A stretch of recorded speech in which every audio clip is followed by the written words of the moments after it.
Hey guys, Zach here, and welcome back to another action figure review, and today we'll be taking a look at the Godzilla 65th Anniversary 3.5-inch Hedorah 2004. Now this version of Hedorah comes from the 2004 film Godzilla Final Wars, which I actually talked about in last week's video, but to sum up my opinions briefly, it's an alright movie.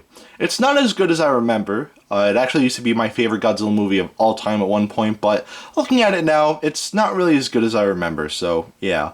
Also, the movie that Hedorah came from originally, Godzilla vs. Hedorah, if you haven't seen that movie, I'm just going to say this. Very, very trippy. I've never done drugs before in my life, but after watching this movie, I feel like I definitely did at some point. And even as a kid, I remember that movie was just really weird, but yeah, Godzilla vs. Hedorah is a really weird movie.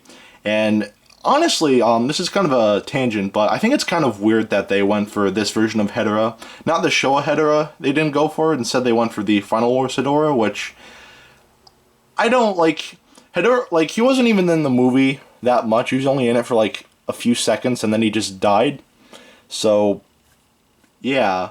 Really obscure. And Hedorah is one of those monsters in the Godzilla franchise that no one really talks about, you know?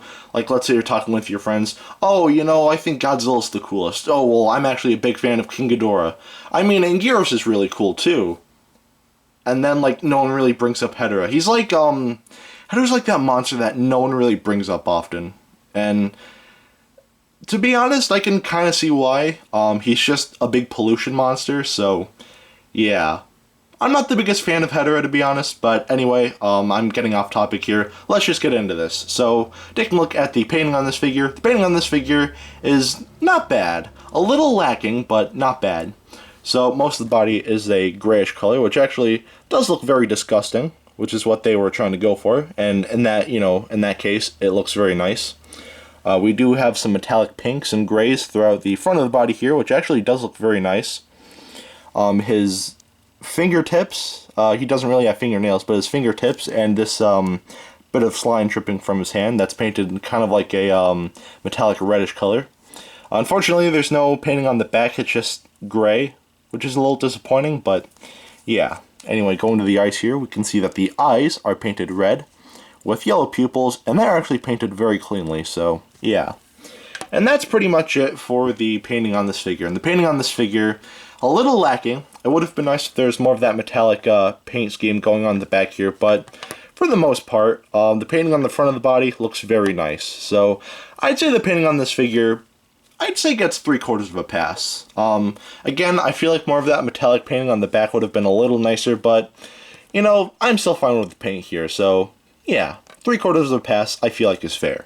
Now I'll take a look at the articulation, and the articulation is pretty basic for a Bandai Movie Monster Series figure, because that's pretty much what these are, just smaller versions of Bandai Movie Monster Series figures, so yeah.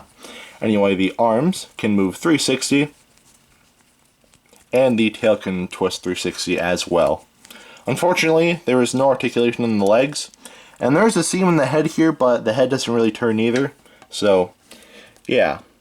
And that's pretty much it for the articulation on this figure. And the articulation on this figure, it's basic for a Bandai Movie Monster Series figure. Nothing crazy, but, you know, a little below average, but it's alright. So, the articulation, I'd say gets 3/4 of a pass. Now I'll take a look at the sculpting on this figure, and the sculpting on this figure actually looks very nice. Even though Hedorah was only in the movie for like 2 seconds in Godzilla Final Wars, I still think that this actually looks very accurate to how he looked. Even though we didn't have a good look at him, in fact, the only scene we saw of him, like, you know, it was just him falling on a building, and that's pretty much it. But, you know, I still feel like this actually looks very nice, and yeah. This monster looks very disgusting, looks like, you know, a piece of pollution, which is what he is in, you know, Godzilla vs. Hedorah, but yeah, no, the sculpting on this figure is very nice, so the sculpting gets a pass. Now take a look at the detailing, and the detailing looks good. So taking a look at the head here, we can see that all of the bits of sludge and all of the creases and cracks and whatnot look very nice. All of the, you know, bits of detailing here looks very disgusting, and it looks very good, so yeah. But again, more of that slime-like pollution sort of detailing going on, which looks very nice. And I actually really like this bit right here of the bit of slime dropping from his hand. That looks really cool to me. But yeah, anyway, his other hand is detailed very nicely as well. Going to his legs here, we have more of that disgusting looking detailing, which looks good. And going to the back here, we have more of that traditional gross looking detailing. Very nice, very well defined. And the tail itself honestly looks kind of weird. You know, like, not because, like, you know, like, in terms of detailing, I just think in general, I think, like, the tail of Hedorah in Final Wars, I don't remember him having a tail, but, as I said before, he was only in the movie for, like, 3 seconds, so, I mean, I guess it's not too bad, but, like, it's kind of weird to see Hedorah with a tail like this, but, yeah. Either way, going back to the detailing, still looks nice. All the creasing and whatnot, and all the cracks, very nice looking, so, yeah. And that's pretty much it for the detailing. And the detailing on this figure is disgusting. In a good way. Everything here looks very clean, very well defined, and yeah, the detailing here is very good. So the detailing definitely gets a pass. So, at the end of the day, should you get this?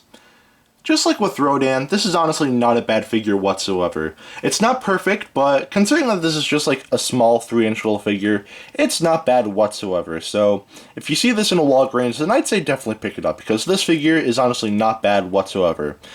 Again, kind of weird that they chose this version of Hedorah, which I think is very weird, but it's still a nice figure. So in terms of prices, I'd say you're looking at about, well, this figure goes online for about 14 bucks, but I'd say this figure is worth more of like 10 bucks or something like that. So yeah, if you can get it for 10 bucks, then definitely do so. But even if you can only get it for 14, then that works too. But I do believe Walgreens, I believe they're selling these figures as well. So you probably can get them there for about that much. So yeah. Anyway, if you want to know how big he is, here he is next to Dr. Billy Grant.